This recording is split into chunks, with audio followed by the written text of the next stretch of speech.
네, 안녕하세요. 봅니다. 2026년 2월 27일 오후 1시 16분을 지나가고 있고요. 어떻게 식사는 다 하셨는지 모르겠습니다.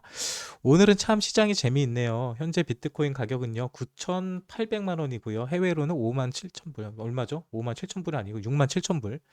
6만 7천 불, 6만 8천 불, 6만 8천 불을 현재 돌파하기 직전의 모습인 것 같습니다. 어저께 미국 증시는 전체적으로 좀 하락을 했죠. 예, 전체적으로 나스닥, S&P 500, 다우지수는 약간 0.03% 상승했나요? 큰 의미 없는 상승을 했고요. 엔비디아가 어저께 5% 이상 하락을 했죠. AI 관련된 이슈가 아직도 시장에 있는 것 같고요. 또 미국과 이란에 대한 그 문제도 좀 있는 것 같습니다. 아무튼 투자 시장이 어렵죠. 현재로서는 약간 불확실성에 대한 움직임, 또 트럼프의 관세 문제 때문에 전체적으로 관망하는 분위기입니다. 그리고 이제 주말을 앞두고 있었죠. 예, 주말을 앞두고 있기 때문에 다들 이제 눈치 보고 있는 상황인데 국내 코스피가 난리가 났어요. 예, 다들 보셨겠지만 코스피가 현재 6,200을 넘기고 있는데요. 오늘은 약간 하락세입니다.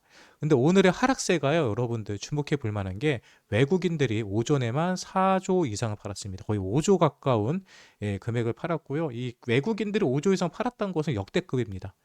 지금까지 이렇게 외국인들이 많이 팔았던 게 2월 5일 날로 기억을 하는데 그때 외국인들이 5조 이상 팔았거든요. 근데 그때의 기록을 현재 같은 분위기라면 뛰어넘을 것 같습니다.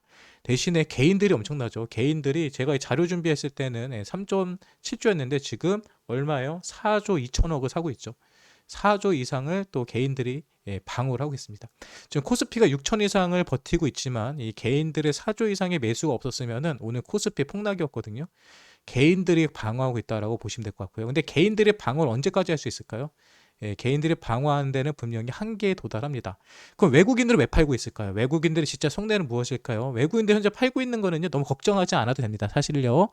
코스피 투자하고 계신 분들 제가 이런 얘기 한다고 불안해하지 마시고요. 외국인들이 오늘 판 거는 삼성전자와 SK하이닉스와 현대차 최근에 많이 올라갔던 주식들을 팔고 있죠. 다시 말해서 외국인들은 지금 이제 수익 실현하고 있는 겁니다. 그래, 요 정도 먹었으면 많이 먹었다 아이가 그러면서 이제 그만 먹자 하고 팔고 있는 그림인 것 같고요. 자, 이제 외국인들이 팔고 나면 어떤 현상이 일어날까요? 외국인들이 다 팔고 나면은 이제 이 시장에는 개미들만 남겠죠. 개인들과 기관들이 남는데 개인들도 여러분들도 이제 슬슬 수익 실현하실 때라고 생각하지 않으세요? 많이 드시지 않으셨어요? 이제 슬슬 수익 실현하려고 하고요. 그런데도 왜 수급이 들어오느냐? 항상 마지막 불꽃이라고 있습니다. 우리는 불나방이라고 표현을 하는데요.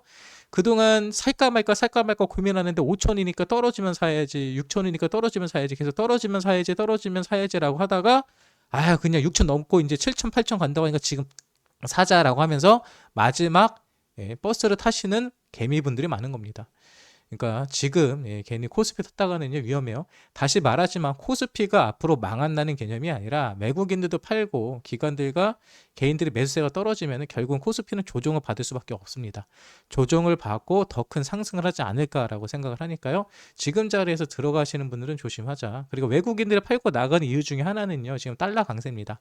지금 전체적으로 미국 같은 경우도 관세라든지 뭐 이란과 전쟁 뭐 이런 관련된 그 사건들이 아직 정리가 안 됐기 때문에 달러가 급등할 가능성이 있어요. 그래서 달러가 올라가면은 국내에서 아무리 수익을 나도 결국은 달러로 바꿔 나갈 때 환차익 때문에 오히려 손해를 볼 수밖에 없습니다. 그래가지고 미리 팔고 나가려는 현금하려는 투자자들 외국 기관들이 많다라는 것도 기억하시면 좋을 것 같아요.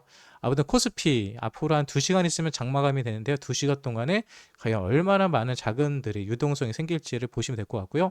이런 유동성은 코인 시장에 투자하는 우리들에게 호재일까요, 악재일까요? 호재입니다. 왜 호재예요?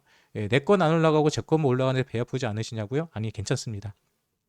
저 유동성이 없을 때 문제지, 저 유동성이 코인판으로 들어왔을 때는 현재 주식시장에서 돌고 있는 저 자금 중에 아주 일부만 코인판에 들어와도요, 우리가 2017년도 21년도에 봤던 불장보다도 더 큰 불장을 볼 수 있습니다. 그러니까 이 부분에 있어서 여러분들 너무 걱정하지 마시고요, 때를 기다리시면 될 것 같아요. 네, 주식시장의 조정장이 코인시장의 강력한 호재다라고 보시면 될 것 같습니다. 그럼 오늘 코인 관련된 어떤 뉴스들이 있었는지도 지금부터 함께 살펴볼게요. 먼저 오늘 크립토 공보 탐욕 지수는 13입니다. 네, 드디어 10을 넘었어요. 어저께 11을 기록했고요. 오늘 13. 어제보다는 오늘이 분위기가 좀 더 좋아지죠. 현재 비트코인이 68,000불을 돌파하고 있다라는 거. 이것만 해도 꽤 좋은 뉴스다라고 보시면 될 것 같습니다. 네, 그리고 어저께 미 증시, 아까 잠깐 말씀드렸죠. 네, 미 증시가 어저께 다우지수만 0.03, 0.04 정도 상승했고요. 나스닥이랑 S&P 500은 다 하락을 했다. 이유는 엔비디아 가격이 하락하면서 이런 일들이 있었다라고 보시면 될 것 같고요. 그리고도 이제 좋은 뉴스들이에요. 시티그룹이 올해 말 비트코인을 기존 금융 시스템을 통합하는 인프라를 출시한 예정이라고 밝혔다라고 하죠. 그동안 비트코인에 투자한다 그러면은 약간 좀 창피한 것도 있었죠. 정통 금융산업의 투자 상품으로 보여지지 않고 왠지 투기 상품으로 느껴졌기 때문이죠. 근데 지금부터는 이제 기존의 금융 시스템에서도 비트코인이라든지 암호화폐를 서로 매수 매도할 수 있는 시스템들, 그리고 ETF 같은 이런 공식적인 투자 상품으로도 계속해서 이 시장이 커져 나가고 있다는 거. 네, 이것도 우리에게는 큰 호재가 아닐까라고 생각이 들고요. 그리고 미국 같은 경우는 어저께 이란의 핵시설 해체 요구를 했죠. 이 결과가 어떻게 나올지 모르겠지만, 만약에 이 문제가 깔끔하게 잘 해결이 된다라고 하면은 전체적으로 투자 시장이 한 번 더 힘을 내지 않을까라고 생각을 합니다. 그래서 요 요구 결과가 어떻게 나오는지 여러분들도 나랑 관심 없어라고 생각하지 마시고요. 관심 있게 지켜보시면서 투자하시면 좋을 것 같습니다. 그리고 최근에 비트코인이 계속 하락을 했죠. 그런데 비트코인이 이제 바닥이다라고 주장하는 내용들이 그렇게 분석하는 전문가들이 계속해서 많아지고 있습니다. 그 이유 중에 하나가 비트코인이 5주 연속 음봉 이후 처음으로 주간 양봉을 기록했다. 그러니까 가격이 떨어지다가 반등에 나왔다는 거죠. 네, 그래서 보통 주간 양봉이 뜨면은 그 다음 주도 양봉으로 갈 가능성이 있다라고 암호화폐 애널리스트가 그렇게 얘기를 했습니다. 네, 그러니까 이런 부분들 뭐 다양한 분석은 가능하죠. 뭐 5만 달러까지 떨어진다라고 분석하는 사람도 있고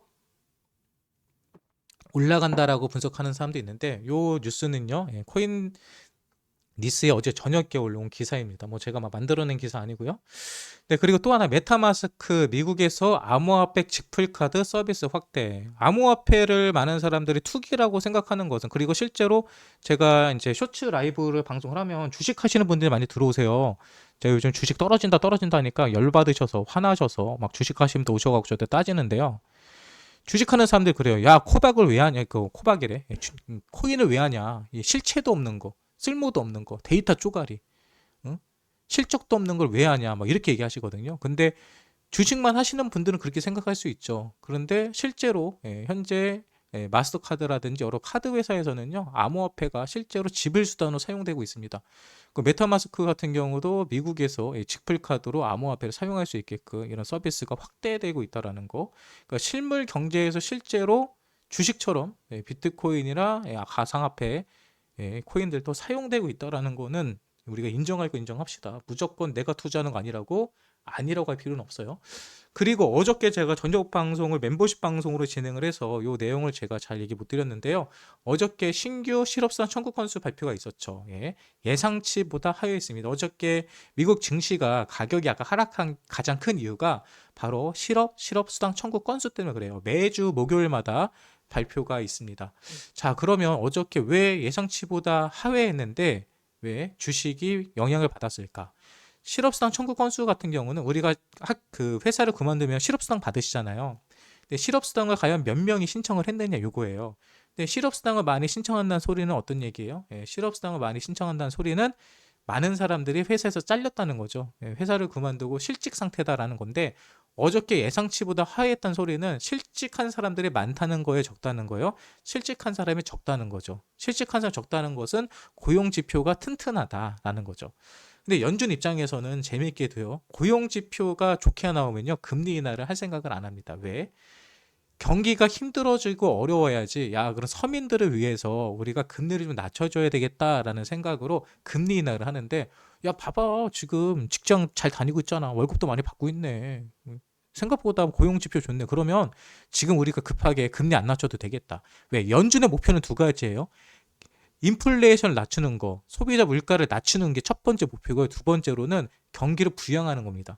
그러니까 금리도 소비자 물가도 낮추면서 서민들이 생활하기 편하게 만들어야 되는데, 지금 같은 경우는 고용이 좋기 때문에 굳이 서민들을 위해서 부양 정책을 하지 않아도 된다. 다시 말해서 금리 인하를 아직까지는 신중하게 검토할 필요가 없다라는 지표가 되거든요. 그래서 어저께 금리 인하에 대한 기대감이 좀 꺾이면서 전체적으로 미국 증시가 하락했구나라고 생각하시면 됩니다. 네, 다음 주 목요일 날에 또 어떻게 될지 몰라요. 그래서 이 비트코인이요, 목요일 날 저녁 11시 정도에 많이 움직일 때가 많거든요. 그래서 비트코인 투자하시는 분들은 목요일 날 이게 보통 10시 반에 발표가 돼요. 그러니까 목요일 날 10시부터 11시 사이의 변동성을 좀 지켜보시면서 투자하시는 것도 재밌을 거라고 생각이 듭니다. 그리고 비트코인 지금 바닥권인데 과연 누가 사냐? 뭐 이런 얘기 하는데요. 월마트 창고 가보는 월트가의 투자법인이요. 비트코인을 사본 게 얼마를 샀다? 400만 달러. 직접 비트코인을 산 건 아니고요. 블랙록의 ETF를 통해서 구매를 했다. ETF의 장점이 이거인 것 같아요. 그냥 나보고 비트코인 사라라고 하면은 기존의 투자자들은 자존심 상해서 안 사거든요. 내가 왜 비트코인 같은 거 사냐? 뭐 이렇게 나올 수 있는데 ETF 상품이 돼버리니까 이제 믿을 수 있는 하나의 상품이 돼버리거든요. 그래서 ETF로 우회해서 비트코인을 사는 사람들이 많아지고 있다라고 보면 될 것 같고요. 그리고 전날 비트코인 2026년 2월 25일이죠. 25일 날에요. 비트코인이 좀 단기 반등이 나왔었잖아요. 근데 이 단기 반등이 수개월 내 최대 거래량이었다고 해요. 시간당 얼마? 11억 3천만 달러가 매수 매도가 있었다. 거래량이 엄청나게 터졌었다라는 거. 그러니까 수급 역시도 비트코인 시장에도 수급이 지금 잘 나오고 있다라고 보시면 됩니다. 너무 바닥이었기 때문에 힘들었지만은 이 바닥권에서 나오는 수급은요 반등의 시그널로 볼 수도 있거든요. 이렇게 보시면 될 것 같고요. 또 하나, 결국 투자 시장에는 수급이 중요하다 계속 얘기 드리잖아요. 근데 수급 중에서도 일본 수급, 한국 수급, 중국 수급 뭐 이렇게 아시아권의 수급이 중요한데 중국 같은 경우도 얼마 전에 우리가 함께 살펴봤던 것처럼 양적 완화를 한다고 그랬죠. 돈을 많이 풀겠다라고 공식적으로 얘기를 했죠. 그래가지고 중국에서도 많은 자금들이 들어올 거고요. 또 일본 같은 경우도 최근에 관세 정책이 바뀌었죠. 그리고 저금리를 계속 유지하려는 정권이 새롭게 들어왔죠. 새롭게 들어온 게 아니라 그 정권이 유지가 됐죠.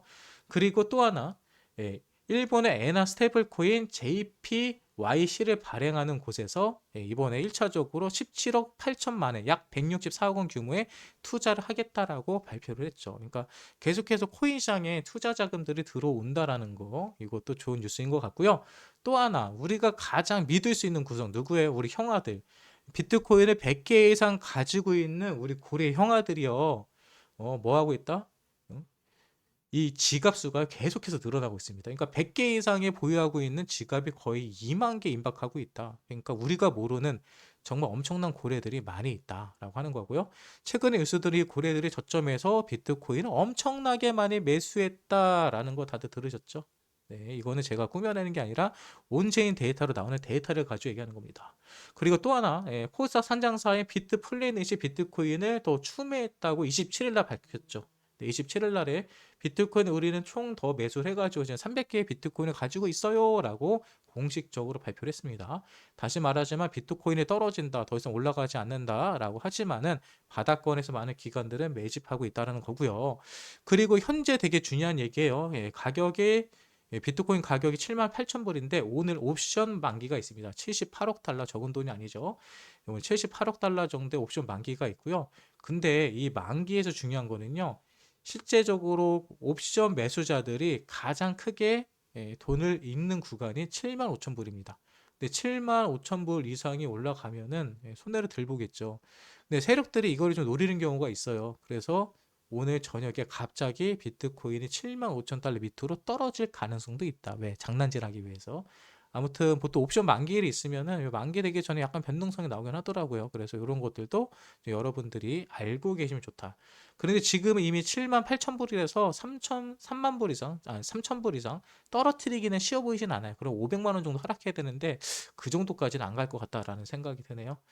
그리고 실제로 ETF 현물에요. 3일 연속 순유입이 기록되고 있습니다. 블랙록에는 1,533만 달러, 피델리티에서는 좀 빠져나갔네요. 1,922달러가 빠져나갔지만 전체적으로 ETF 시장에는 계속해서 유입이 일어나고 있다라는 거고요.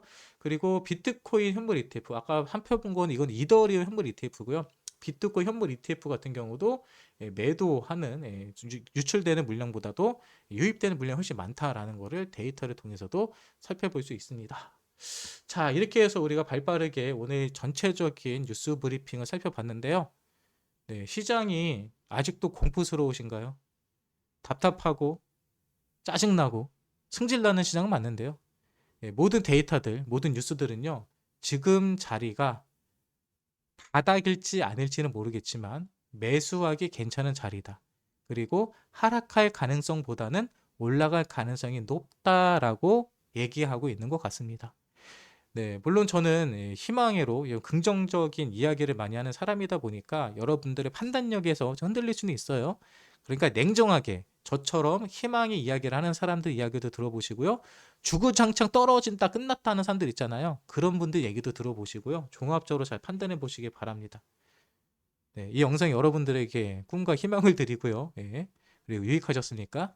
그렇다면 구독과 좋아요 눌러주시고요. 또 여유 되신다면 멤버십 가입도 해주시면 제가 더 열심히 더 신나서 매일매일 여러분들에게 좋은 뉴스들 잘 준비해서 전달해 드리도록 하겠습니다. 지금까지 여러분의 가디언 옥부였습니다.